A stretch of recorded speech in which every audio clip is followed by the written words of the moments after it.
כן, שוב השקר הזה, וכמו שהבטחתי בתחילת התוכנית, על הקו נמצא איתנו הזמר, היוצר, דן טורן. שלום דן. היי, מודי, מה נשמע? שלום למאזינות ומאזינים. כן, גם מאזינות, זה טוב, ומאזינים כמובן. קודם כל, אני קודם דיברתי איתך עכשיו ככה לפני, אתמול שרת את השיר עם פיות נופלות לאט, אחרי התוכנית שעת נעילה, נכון? בלייב. יש כזה, יש להם, אחרי הנעילה, אז יש תמיד מרואיינים אני מבין, ואני באתי עם עופר קורן, וניגענו את השיר, כן. ראיתי את זה שזה עלה היום ליוטיוב של כאן 11. גם ליוטיוב שלי זה עלה, תדע לך, זה כאילו במקביל עולה עם זה. עכשיו, קודם כל, מזל טוב, היה לך 60 לא מזמן, נכון? נכון, לפני כמעט חודש. מתי אני מביא לך עוגה? זאת השאלה. איזה עוגה אתה רוצה? שלח לי אימוג'י של עוגה. אין בעיה, אין בעיה. עכשיו שמתי לב למשהו מעניין, השנה הזאת זה 2020, דנה ברגר, שאתה גם מכיר אותה, הייתה 50, אתה 60, וגידי גוב 70, הכל כזה עגול בשנה הזאת. שנה עגולה. כן, זה, אתה יודע, זה מקרה, אבל זה אנשים שאני מאוד אוהב, גידי גוב, דני סנדרסון עכשיו בן 70. ודנה ברגר היא חברה טובה שלי, מוזיקאית מעולה, זמרת מצוינת, ואנחנו חברים מאז בלגן ועד היום. זה יפה, אתם גם תכלס, אני חושב על זה, כולכם יש לכם את אותו סגנון מוזיקה קדימה אחור, רוק'נ'רול כזה, וזה יפה שכולכם עדיין כאילו הרבה שנים ביחד, זה מקסים כאילו בעיניי. תודה. תודה רבה. עכשיו אני ראיתי שאתה כתבת הרבה שירים, זה לא סוד, ואפילו ראיתי כתבה שמאור כהן אמר שאתה מתקן שירים כאילו, שזה מקסים, וחשבתי למה אף פעם לא כתבת באמת ספר עלילתי, או שזה לא בא לך? האמת שבא לי לכתוב ספר זיכרונות, לא עלילתי, אבל כן לספר לנסות כזה לעבוד על החיים שלי, לספר את החיים של הרוק-אנד-רול, ומה עשיתי, ועם מי עבדתי, ואיך, ודרך כל מיני רגעים מסוימים. כן, זה עובר לי בראש, אני בהחלט מתעניין באפשרות כזאת. וואי, זה יופי, אני אקנה, אני מבטיח לך לקנות. סבבה.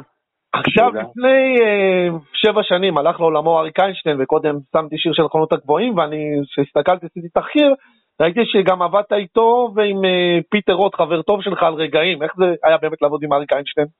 מאוד מרגש.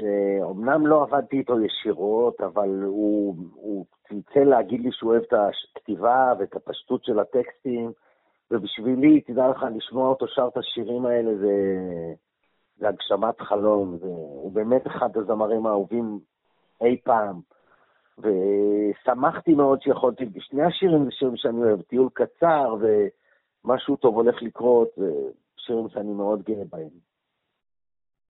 זה בהחלט אגדה. אתה בכלל כל כך הרבה שנים, משנות ה-80, אפילו לפני אני חושב, אתה בתעשייה, איזה מוזיקה אתה היום אוהב לשמוע? כן.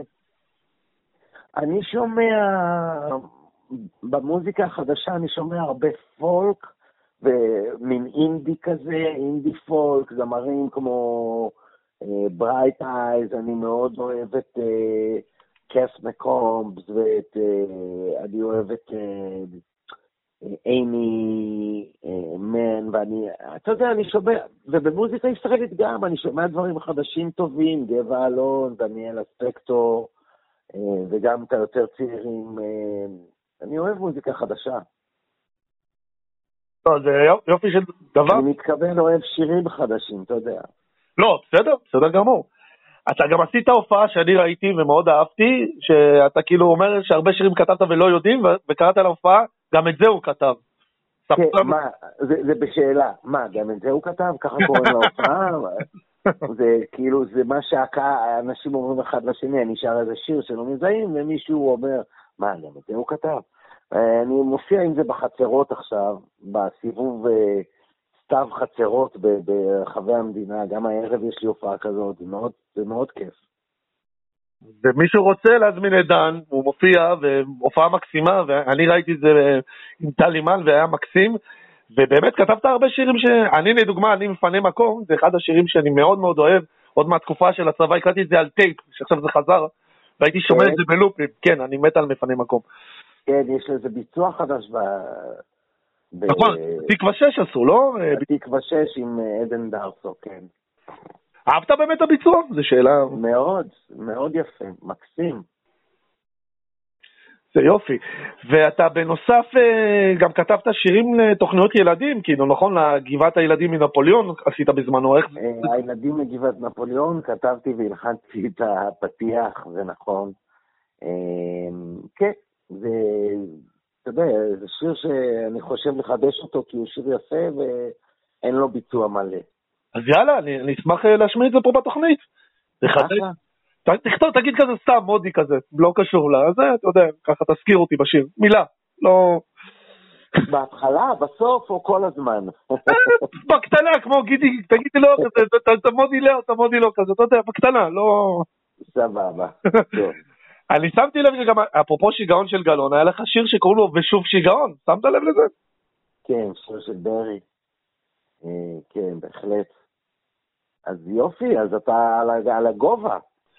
כן, גלון על הסיפון. כן, קודם כל גם קיבלת פרס אקו"ם, אני ראיתי בזמנו בשנת 2010, איך זה היה באמת לקבל פרס אקו"ם? הילדים כתבו לי פתקה כשחזרתי הביתה, קבל פרס אקו"ם בשקית ואקום, והשאירו לי איזה מעטפה עם ואקום כזאת על הדלת, זה היה מצחיק. מאז אנחנו קוראים לזה פרס אקו"ם בשקית ואקום. וואלה, זה טוב, וזה עדיין בסדר שם הפרס? הוא שמור טוב? הפרס בסדר, שמור טוב, כן, תודה. עכשיו אני רוצה להשמיע את השיר היפה שלך החדש, שנקרא, אמרת שהרוקנרול... חוזר לשם עכשיו. נכון, נכון, ואני גם מאוד אהבתי שאמרת שהרוקנרול זה האהבה שלך, ורוקנרול זה אהבה קצת קשה, כי קשוחה, נגיד מוזיקה קלאסית יותר עדינה מרוקנרול. אפשר לראות את זה ככה, כן, זה יכול להיות שהרוקנרול הוא אהבה קשוחה יותר, אבל גם במוזיקה קלאסית יש דברים מגוונים מאוד. האהבה שלי לרוקנרול זה לא בעניין של קשוח או רך, אלא זה באמת מוזיקה שהתחברתי אליה בנעורים, לצליל הזה של בסטות עם גיטרות, וזה מלווה אותי עד היום, אני שמח עם זה. איזה יופי, זה שיר ממש ממש יפה, ואהבתי שאתה עם הגיטרה, ואתה באת למצוא כמה חברים, ויפה גם... תודה רבה. אני אהבתי את הדברים מפעם, איך זה לראות את עצמך פעם, והיום זה מעניין. כן, זה קליפים שאת השיר הפיק, ואתה יודע, בעצם ניגן ברוב הכלים שחר אבן צור, והוא גם עשה את הקליפ הזה שיש בו מלא חלקים של דברים שעשינו פעם, זה קליפ מבויה מעולה, ממליץ לכם להיכנס ליוטיוב לראות, באמת שחר אבן צור, רק דברים טובים יש לי להגיד לך עליו מאוד, הוא כזה מוכשר וכזה מוצלח, התופף של מוניקה סקס, ומפיק מפיק מוזיקלי גאוני. הוא גם כתב את אסור ללכת הרומין, נכון? זה גם שיר שלו, אני זוכר. הרומין זה שיר שלו, אתה צודק.